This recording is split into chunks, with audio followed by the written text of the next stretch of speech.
Oi, eu sou o Caio, sou psicólogo e hoje eu vim trazer um vídeo aqui que acaba ligando um pouquinho com o último vídeo que eu trouxe, né? Que o último vídeo era sobre é, a opinião do psicólogo não ser tão importante quanto as pessoas acham. E nesse daqui a gente vai ligar um pouquinho no sentido de que eu vou falar sobre a psicologia sendo algo político, tá? Então, existe muito uma dúvida se a psicologia ela é política ou não, mas eu estou aqui para afirmar que a psicologia sim é política e eu vou dar os motivos. E por que ela se liga com o último assunto que eu trouxe lá no último vídeo? No último vídeo eu falei que a opinião não é tão importante quanto as pessoas acham. E querendo ou não, na política a gente acaba tendo opiniões, né? Então algumas pessoas vão ter ideias opostas umas às outras, né? Mas a nossa crença, a nossa opinião sobre aquilo, como psicólogo, não importa tanto. E por que que essa opinião não importa tanto?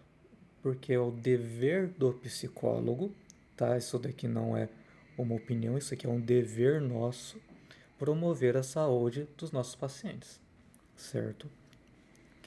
E quando a gente fala sobre promover a saúde dos pacientes, a gente tem que pensar em quem são os nossos pacientes, certo? Então, eu penso assim, de experiência própria da maioria dos pacientes em que eu já atendi.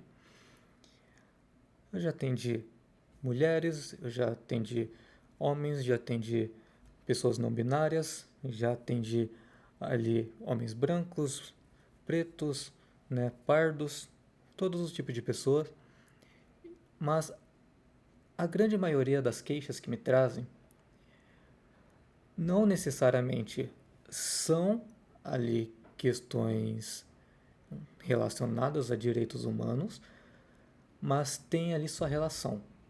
E o que eu quero dizer com isso? A queixa que a paciente me traz é que a filha está muito raivosa ultimamente. Vou dar aqui um exemplo aleatório. A filha está passando por muitos problemas com raiva.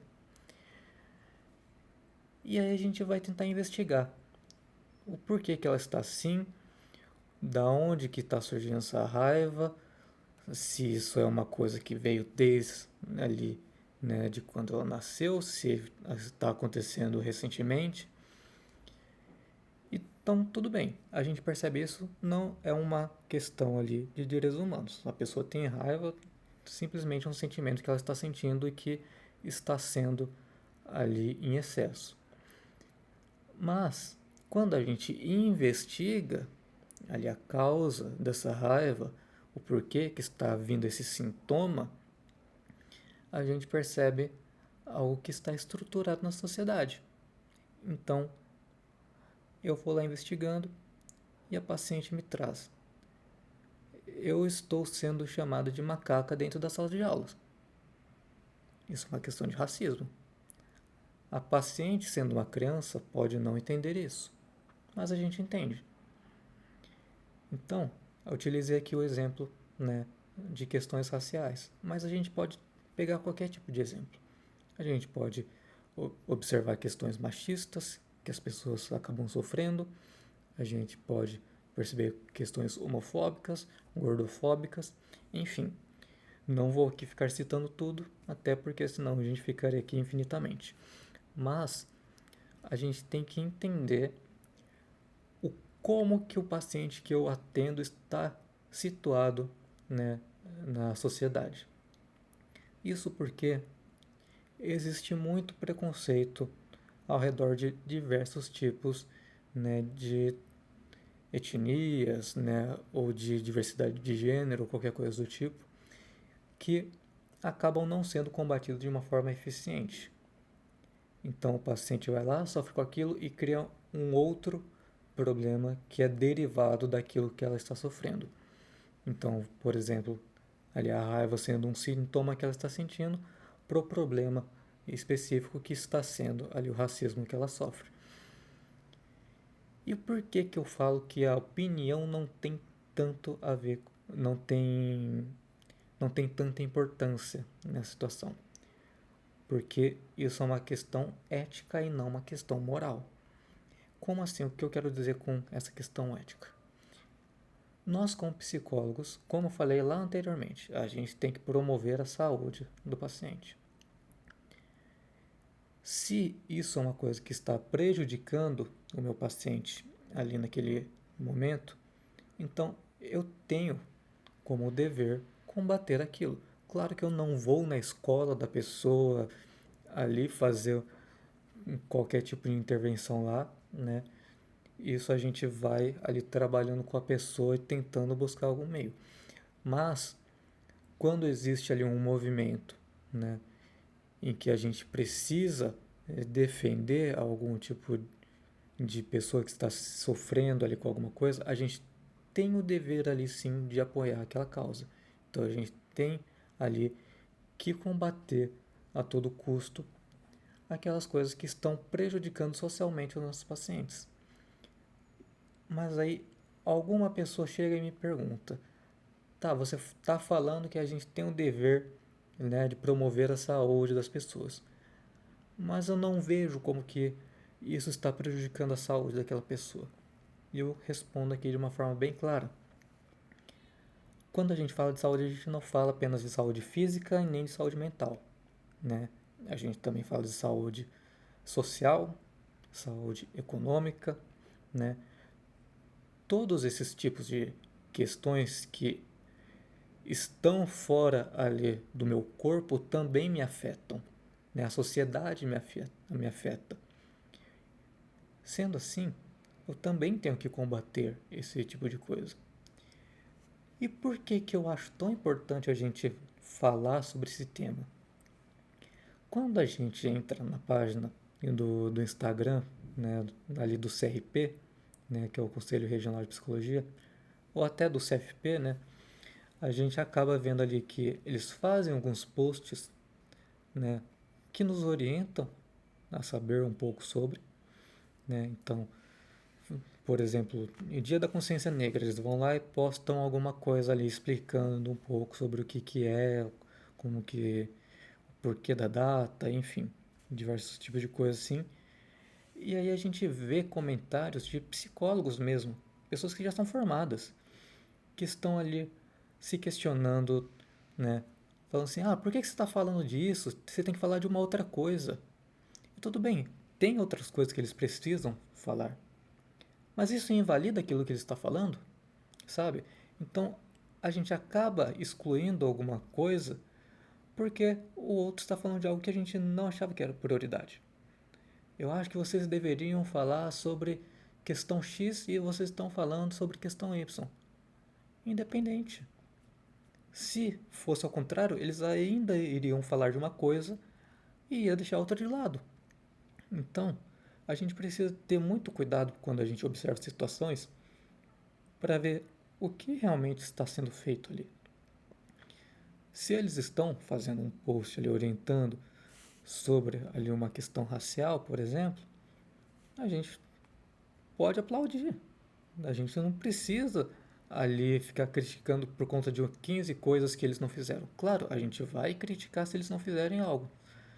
Mas no momento que eles fazem algo para algo específico, a gente não precisa ficar ali tacando pedras. Novamente, isso não quer dizer que a gente não possa criticar eles. Não pode criticar ali o CRP, o CFP por qualquer coisa que eles estejam deixando de fazer, né? Então, quando a gente observa ali aquela questão de comentários, muitas vezes são pessoas falando que deveria falar sobre algum outro tema, ao invés daquilo que eles estão trazendo, ou até falando, por exemplo, ah, vocês não estão falando por todos, eu sou contrário a isso que vocês estão falando.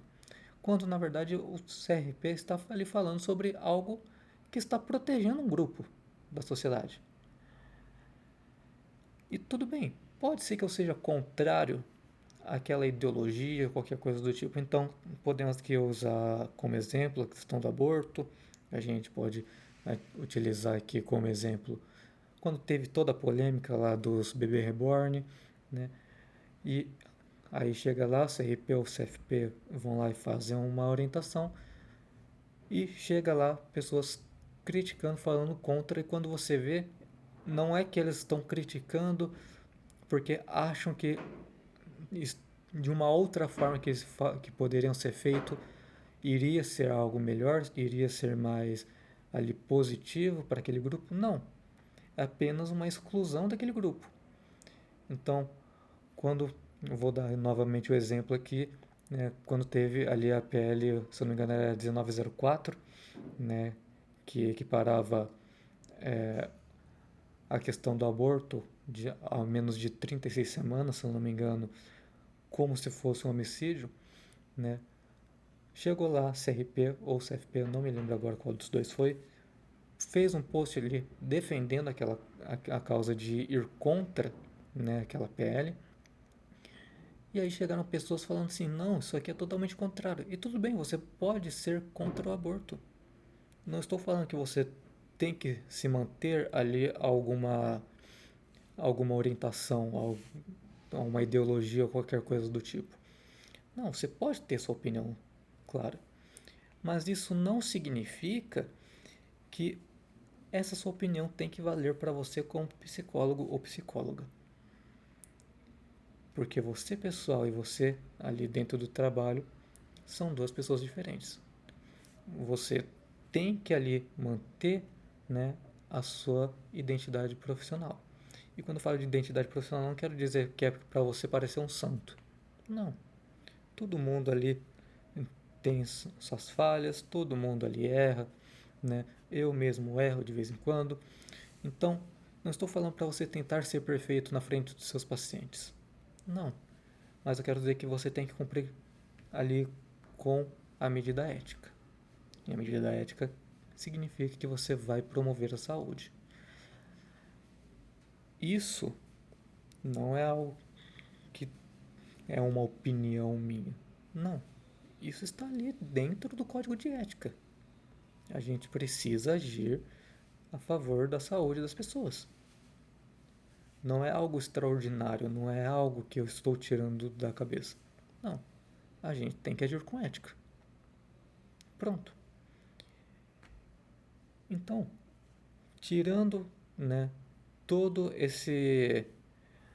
essas palavras que eu trouxe, o que a gente consegue aproveitar daí? A questão de que a psicologia sim é política, porque a gente tem que tomar ali atitudes políticas. A gente tem que ser a favor da população, a gente tem que ser a favor das pessoas ali que são colocadas num grupo de minoria. E muito importante deixar bem claro que isso não significa que a gente vai ter que ali colocar todas essas questões para um paciente, tá? Até porque a gente não pode induzir o nosso paciente ali a uma escolha política. Isso é antiético. Isso vai fazer você perder seu CRP. Então, a gente não vai ali influenciar os nossos pacientes. Nossa, esse político aqui faz tal coisa que é contra a população. Não, a gente não pode. A gente mantém isso pra gente. Mas fora do ambiente de trabalho, ali fora, ali quando a gente não está atendendo ninguém, a gente precisa ser a favor de coisas que vão auxiliar ali a saúde do nosso paciente. E lembrando novamente, a saúde não é apenas física e mental. Também temos a saúde econômica, também temos saúde social, saúde familiar. Tudo isso também constitui como família, como saúde, certo? E com isso, eu trago aqui algum questionamento para vocês que já trabalham na área ou que estão fazendo estágio, estejam ali, né, na faculdade, ou até mesmo as pessoas que conhecem bastante pessoas que estão passando por algum tipo de problema, algum tipo de dilema. Venho aqui fazer essa questão aqui com vocês. Quantos dos problemas que essas pessoas próximas ou esses pacientes de vocês estão passando, quantos desses problemas têm uma relação social que a gente consegue combater politicamente, que a gente consegue combater ali socialmente E claro, eu trouxe aqui com os maiores exemplos questões raciais, questões de gênero e etc. Mas a gente precisa pensar num contexto geral. A gente também fala sobre pessoas idosas, sobre pessoas em situação de rua, sobre pessoas, sei lá, indígenas também. Todo esse tipo de pessoas que estão classificadas como minoria, a gente também precisa ter um olhar sobre elas. E claro, novamente trazendo, isso não significa que você não pode ter uma opinião contrária. Você pode, mas você tem que promover a saúde do seu paciente. O seu paciente não vai trazer para você uma questão de racismo e você vai falar assim: não, mas a gente vive numa sociedade onde não existe racismo. Não, a gente existe numa sociedade onde tem racismo. A gente existe numa sociedade que é patriarcal, né? E que acaba afetando muitas pessoas ao redor que nem entendem sobre, ainda querem opinar sobre. Porque pesquisou no Google e aí pesquisou no chat GPT e falou tal coisa. Não, a gente tem que combater aquilo. É importante pra gente, para nós psicólogos no geral. E eu espero que tudo isso que eu trouxe, né, tenha gerado algo na sua cabeça, no sentido de entender melhor o que a gente fala quando a gente fala que a psicologia é política. Até porque no começo da psicologia ela já era política. Lá quando se iniciou, embora não fosse como hoje, ainda era política. Só que era política de um lado contrário. Quando a psicologia surgiu, ela era elitista. Vocês podem inclusive até pesquisar sobre isso. Mas quando ela surgiu, ela era elitista. Hoje em dia, a gente está tentando reverter isso. Claro que eu não estou falando que a gente deixou de ser elitista, né? Mas que a gente está no processo de transição, que a gente está tentando aos poucos mudar isso, né? Uma das coisas que a gente pode perceber que a psicologia não mudou ainda, né, que a gente ainda está mudando isso, é a questão de valor, acessibilidade. O quão fácil uma pessoa conseguir ali um atendimento psicológico, né? Em média, sim, um psicólogo que acabou de se formar ou qualquer coisa do tipo, normalmente está cobrando uma sessão em torno de R$ 100, R$ 150, e levando em consideração que quando a gente faz ali uma terapia, normalmente o padrão, né, claro que vai variar de pessoa para pessoa, mas normalmente é feito uma sessão por semana. Então, 4 vezes no mês, R$ 100, R$ 400. Hoje em dia, as pessoas que estão ali, né, em uma situação financeira ali mais abaixo, não têm acesso. Ah, mas a gente pode buscar ali em posto de saúde, qualquer coisa do tipo. Sim, vocês podem. Mas o quão efetivo vai ser ali, né, em um sentido mais geral, em um sentido mais a longo prazo. Claro, não estou falando que não vai ajudar. Ajuda sim. Mas será que vai ser tão efetivo quanto ali um serviço, vou colocar aqui como particular, porque ali o serviço gratuito, ele tem um certo número de vagas. Se não tiver um certo número de vagas, vai ser ali durante um período e depois vai demorar para você conseguir fazer um atendimento ali de novo. Normalmente acaba até sendo um serviço breve, um atendimento breve, que acaba se diferenciando do atendimento, né, de longo período. Então, com tudo isso, leva você a questionar aquilo que eu tinha falado antes, né? Quantas pessoas que você convive, ou que você atende, ou qualquer coisa do tipo, quantas dessas pessoas têm alguma questão social em que poderia ser resolvido de uma forma política, que você pode ali relacionar com algo político? Bom, deixado aqui a questão para vocês, me despeço de vocês. Eu espero que vocês tenham gostado desse vídeo. Espero que vocês que tenha surgido ali alguma questão na cabeça de vocês, né, como eu tinha falado anteriormente. Espero também que vocês coloquem ali no comentário alguma coisa que vocês gostariam de falar sobre, ou algum tema que vocês queriam que eu trouxesse. Eu estou aqui no pensamento de trazer em outros vídeos ali artigos e o meu TCC que eu escrevi, né? Mas, enfim, me digam o que vocês acham, mas no geral, eu vou me despedindo de vocês. Espero que tenham um ótimo dia, uma ótima noite ou uma ótima tarde, dependendo do horário que vocês estiverem vendo esse vídeo. E até mais. Tchau.